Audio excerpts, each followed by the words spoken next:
Eh bien, bonjour tout le monde. Café? Je me suis fait un petit café et je me suis dit que j'allais venir vous voir pour une vingtaine de minutes pour vous parler broderie. Voilà. Hem, pour ceux qui ne me connaissent pas, je suis Fred de Jamais sans mon aiguille. Hem et je fais du point de croix, compté, couverture partielle. Et c'est très voilà, c'est ce que je préfère. Donc, je ne vais pas vous présenter tout ce sur quoi j'ai travaillé depuis la dernière vidéo, puisque comme je vous l'expliquais, je fais des floss tubes saisonniers. Parce que je ne brode pas assez sur un mois pour faire des vidéos conséquentes. Donc voilà. Je brode par saison, plus. Enfin, en ce moment, j'allais dire. Mais d'une façon générale, si j'analyse un petit peu ma pratique, je me rends compte que je brode par saison. Donc je fais je vais faire, je pense, une grosse vidéo tous les 3 mois à chaque changement de saison pour vous présenter ce que j'ai fait et puis ce que je fais sur la saison suivante. Voilà. Mais là, au cours de ces 20 petites minutes autour d'un café, alors ça débordera peut-être un petit peu, je vais vous parler de quelques broderies parce que j'en ai terminé 2. J'en ai initié 2 autres qui n'étaient pas prévues au programme, j'allais vous dire. Et puis là, j'étais en train de broder sur quelque chose qui me plaît bien et dont j'ai envie de vous montrer l'avancée. Voilà. Bon, allez, trêve de papotage, mais en même temps, je suis connue pour ça, donc je ne vais pas me changer. On va commencer par boire une gorgée de café. Tant qu'il est chaud, parce qu'à la fin de la vidéo, il sera froid, évidemment, et je n'aurai pas rebu une gorgée. Et je vais commencer par vous présenter ce que j'ai terminé. Alors, première broderie terminée depuis le dernier floss tube. C'est le patron que m'avait offert Edith de la chaîne L'Atelier de Didith, la peinture de brodeuse. Donc voilà, la voilà terminée. Alors, monochrome, j'ai choisi de la broder sur une étamine, c'est de la Lugana, 10 fils, en un fil de trame sur en un fil à l'aiguille sur un fil de trame, pardon. Avec donc l'étamine est vieux rose, le fil choisi c'est du B5200. Et je vous avais dit la dernière fois que la phrase, je voulais la mettre un petit peu en valeur, donc j'ai pris 2 fils de trame. Oh là là, je ne vais pas y arriver. J'ai pris 2 fils à l'aiguille sur un fil de trame, ce qui fait que ça fait un espèce de... la phrase ressort mieux. Voilà. Ben écoutez, je suis contente du résultat. Je suis vraiment contente du résultat. Et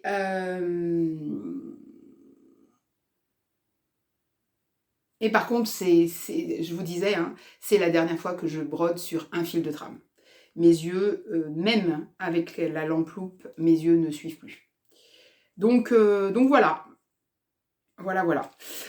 Au niveau de la mise en valeur, alors évidemment, vous me connaissez c'est pas ma spécialité, et puis alors, ça peut durer des plombes, comme on dit, hein, avant que je me décide à mettre en valeur quelque chose.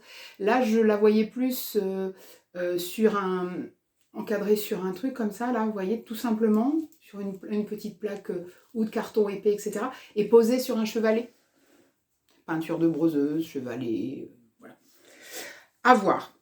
En attendant, elle était épinglée sur mon mur pour que j'en profite. Là, je vais la rouler proprement, puis je vais la ranger avant de la mettre en valeur. Deuxième broderie terminée. Alors, deuxième broderie terminée, C'est une broderie que j'avais pris, un patron que j'avais pris dans Chat et souris au point de croix, un exemplaire du magazine Mains et Merveilles aux éditions de Saxe. Et c'était un patron de Annie Poilagi, de la boutique Laureline Broderie, que vous pouvez retrouver sur Etsy. Et donc, ce patron, c'était la mère Michel. Alors, là, ça va être un peu compliqué pour la montre. Voilà, non, c'est bon. Voilà, la mère Michel. Donc ça, c'était ma broderie du 1er janvier de l'année, on est en quoi là? 2024, donc 2023. Mes premières croix de 2023 ont été posées sur cette toile. Alors c'est pas la toile qui était préconisée, mais comme je m'y étais pris un peu à la dernière minute, j'avais sorti de mes placards une toile de lin. Alors elle est écrue, c'est du 11 fils je crois. Donc je l'ai brodé en 2 fils à l'aiguille sur 2 fils de trame. Donc alors il y a évidemment quelques petites, comme elle est écrue, les parties blanches là ressortent pas très très bien, mais honnêtement, voilà, honnêtement c'est bien. Comment la mettre en valeur? Ça va faire son chemin dans mon esprit, hein, pas de panique, hein, ça va aller. Hein. Voilà. Alors ça, cette broderie-là, eh ben, elle validait là alors je sais pas si elle appelle ça un sale, oui peut-être, que Julia de la chaîne Rose Cocon met en place cette année, donc avec la mise à l'honneur d'Annie Poilagi. Mais il est bien entendu que j'aime tellement Annie Poilagi que une autre va prendre la suite de celle-là. Je ne sais pas encore laquelle, mais une autre va prendre la suite de cette broderie. Parce que je vous avais dit, hein, vous savez, j'ai des broderies saisonnières et puis j'en ai toujours une ou deux qui me suivent tout le temps. Voilà. Annie Poilagi, cette broderie-là, ça a été le cas. Elle m'a suivi un petit peu au fil de chaque saison. Donc voilà. J'avais utilisé des fils DMC, j'ai respecté les couleurs. C'est très très, enfin Julia en parle très très bien hein, de Annie Poilagi, c'est très très réconfortant. C'est très très réconfortant, c'est un style un petit peu naïf, qui est, attention, ne pas croire qu'il n'y a pas de travail, hein, c'est pas vrai ça. Il y a, là c'était uniquement point de croix, quelques points arrière, mais pas, voilà. Mais il y a du travail, mais par contre c'est composé de petits éléments et c'est vrai que ça a un effet très satisfaisant parce que on avance, on termine un petit élément, on avance, etc. etc. Donc voilà, donc grand plaisir, grand plaisir. Celle-là aussi, je l'ai décrochée tout à l'heure, mais elle est épinglée au mur là en face de moi et je la regarde, voilà. Je m'auto-congratule. Ça fait du bien. Vous avez peut-être vu que j'ai rechangé de décor. Hein, parce que je vous avais dit que j'ai supprimé ma table de travail. J'avais mis mon fauteuil là-bas, mais ça ne me convenait pas. Voilà. Là, j'ai ma fenêtre qui est là. J'ai la lumière qui rentre comme ça. Je vois l'extérieur. J'ai mes livres. Enfin, voilà, j'ai tout mon... Bref. Voilà. Alors ensuite, je vais vous parler de deux... Ah oui, je voulais vous dire aussi que celle-là, donc, elle validait... validait. Elle entrait dans le salle de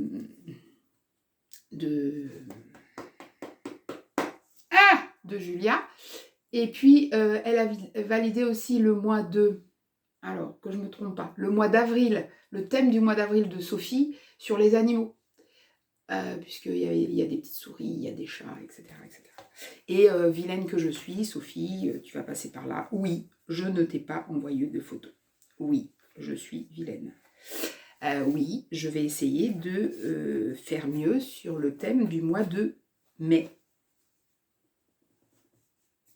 Puisque, allons-y, parlons-en maintenant. Le thème du mois de mai de Sophie, c'est magie, contes et légendes.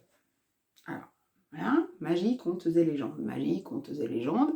Alors effectivement, comme explique Sophie très bien dans sa vidéo, on peut faire entrer tout ce qu'on veut là-dedans, puisque l'idée, c'est prendre des choses qui sont magiques par définition globale, ou alors qui sont magiques pour nous. Mais bon, je regarde sa vidéo toujours avec plaisir, je réfléchis, et je me dis, mais au fait, c'est là que je vous... mais au fait, l'information monte à mon cerveau, et... Attendez que je retrouve ce dont je vais vous parler. Ça aurait été plus simple si j'avais... alors... Donc... Oui, ben c'est ça en fait. Et donc, voilà.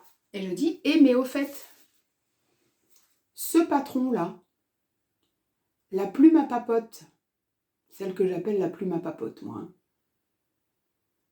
un diagramme offert pour mon anniversaire en 2022, je crois, par Sophie. Je dis, mais la plume à papote, l'aiguille à papote, la plume à papote, Harry Potter, la magie, enfin bon, pas... Je dis, c'est bon, j'ai mon truc. Et je me rappelle que ce diagramme, je l'avais commencé. Alors, c'est un diagramme. Ça s'appelle Magic Feather. C'est Maria Brovko. Donc, c'est Maria Brovko. Donc, c'est très beau. Mais c'est bourré de points arrière. Mais alors, quand je dis bourré, c'est bourré de points arrière. Donc, je l'avais commencé, ce diagramme. Mais la toile que j'avais prise à ce moment-là, que j'avais sous la main, que j'avais prise, etc., eh ben, ne me convenait pas, le résultat ne me convenait pas, donc je l'avais mis de côté. Je vous montre ce que ça donnait au départ. Donc j'avais commencé sur une toile Aïda 5,5, c'était la toile préconisée, hein, peut-être pas la couleur, blanche. Et donc j'avais essayé de commencer par une partie de la plume, là. Donc, plein de choses ne me convenaient pas. 1, la toile. 2, à l'intérieur même de la broderie, il y a des demi-points. Alors, s'il y a une chose que je déteste, au moins autant, enfin, avec laquelle j'ai du mal, au moins autant qu'avec le point arrière, c'est avec les demi-points. J'ai l'impression de ne pas finir mon truc. Donc voilà, puis j'aime pas l'effet rendu, etc. Donc la toile, les demi-points et la surcharge en point arrière, ah non, vraiment, je me suis dit non, c'est pas ça, quoi, ça me convient pas. Donc, quand Sophie a lancé son thème de magie, contes et légendes, j'ai repris ça, j'ai commencé à fouiller dans mes placards en termes de mais qu'est-ce que je vais pouvoir prendre comme toile, etc., etc. J'étais prête à en commander une autre et j'ai trouvé un bout de lin que j'ai mesuré qui tombait pile poil dans les dimensions. Donc du lin, c'est de la Belfast, hein, de chez Zweigart, 12,6 fils par centimètre. Donc, voilà, j'ai commencé à la faire là-dessus. Et donc, je me suis dit, je vais prendre quelques options. Déjà, les demi-croix, je ne vais pas les faire en demi-croix, je vais les faire en croix pleine. Voilà. Et je vais commencer à broder tout le point de croix. Voilà. Et je ferai le point arrière à la fin, mais je ne ferai pas tout le point arrière. Je pense que... Enfin, je verrai. Et puis, certainement pas en noir. Je trouvais que ça alourdissait, etc., etc. Donc, dans un premier temps, je voudrais voir ce que donne cette plume brodée, sans point arrière, et avec que des croix pleines. Donc, j'en suis là. J'en suis là. Vous voyez, là, je vais monter. Voilà. je voudrais savoir ce que ça donne. Et puis après, le point arrière, je pense que...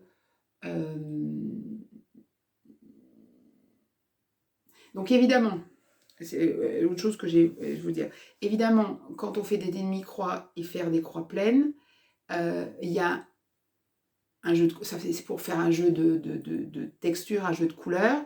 Donc j'ai regardé dans les fils, je vais varier, je vais mettre un ton en dessous pour les croix pleines qui devaient être des demi-croix. Et voilà, donc je vais me débrouiller comme ça, mais pas de demi... Parce que des demi-croix, il y en avait vraiment beaucoup à l'intérieur, là. Et non, j'aimais pas du tout. Donc voilà, j'ai pris cette option-là. Et puis, je vais broder tout le point de croix en m'arrangeant avec des nuances de ton, etc. Et puis après, je verrai. Pour le point arrière, je verrai. Je verrai si je me mets... voilà. Pour le moment, j'en dis pas plus. J'en dis pas plus parce que j'en sais pas plus, hein, tout simplement. Donc voilà, pour le moment, la couleur me semble... ça se rapproche plus de la couleur que préconisait Maria. J'ai surfilé ma toile à la main. Mais bon, c'est pas... Voilà. Pour que là, du coup, j'ai pas beaucoup de marge. Donc, je peux pas me permettre de tirer tous les fils qui s'en vont sans perdre trop de choses. Voilà pour ça. Ensuite, j'ai commencé aussi autre chose. Portée par la satisfaction que m'avait apporté le fait de réaliser ce petit objet-là. Voilà. Qui est tout simple, voilà, qui n'a rien d'extraordinaire. Mais ça m'avait vraiment plu de faire... la broderie n'est pas fine, mais ça m'avait vraiment plu de faire ce petit coussin-là. Je me suis dit que... alors, portée par cette satisfaction-là, plus le fait qu'en magasin, dans mes placards, j'ai de la Lugana, donc de la 10 fils, dont je ne me servirai plus en un fil de trame, hein, c'est trop compliqué pour moi. Je me suis dit, est-ce que je ne ferai pas des petits projets comme ça, que je peux finir assez rapidement, que je peux mettre en valeur assez simplement, et qui sont quand même si c'est pas de la grande finesse, qui sont quand même agréables, jolies, etc. Donc, alors c'est là que... Donc, j'ai repris un petit peu tous mes magazines, j'ai mis des post-it, et là, j'ai pris un modèle que j'ai tiré d'un magazine des livres de Marianne qui date de septembre 2022, qui s'appelle L'automne au point de croix. Et je suis tombée sur cette petite chose qui, au départ, est un grand diagramme, mais sur lequel j'ai décidé d'extraire des petites scènes, notamment la scène des nichoirs, notamment la scène des confitures, et probablement l'étagère. Mais l'étagère, elle est plus grande, donc ça sera peut-être un tableau. Mais voilà, ça, des petites scènes, les nichoirs, j'aime beaucoup, et puis les confitures, j'aime beaucoup. Donc, j'ai pris de la Lugana que j'ai en stock, donc j'ai pris la Lugana crème. Je me suis mis en 2 fils à l'aiguille sur 2 fils de trame, et j'ai surfilé ma toile, donc avec un fil rouge, donc c'est pas très très heureux, mais on s'en fiche. Et j'ai commencé mes petits nichoirs. Voilà.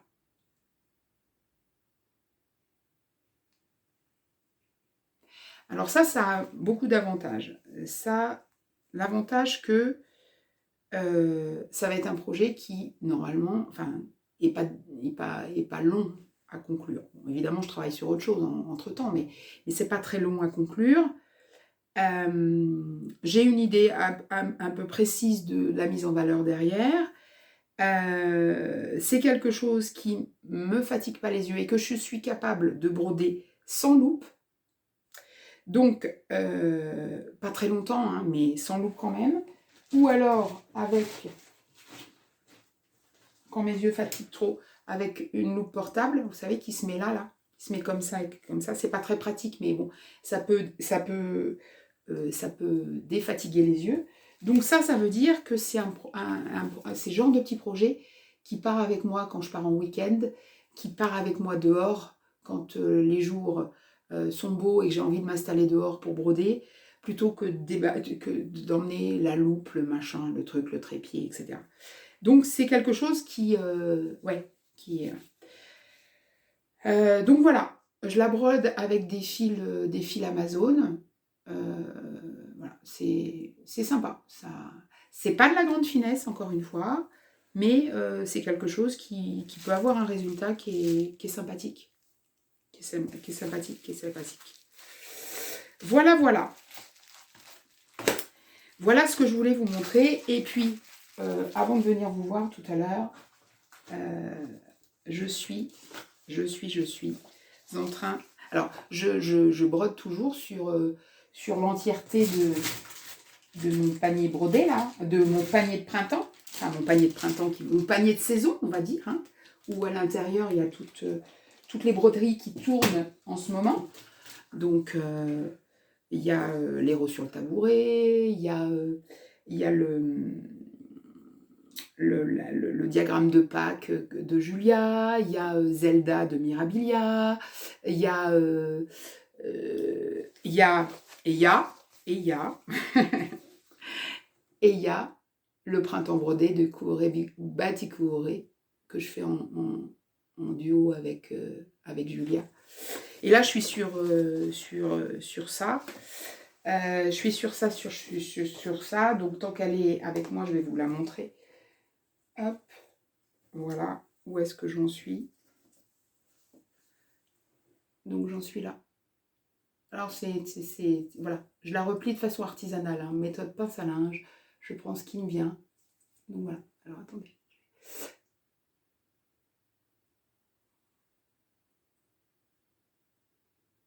Voilà.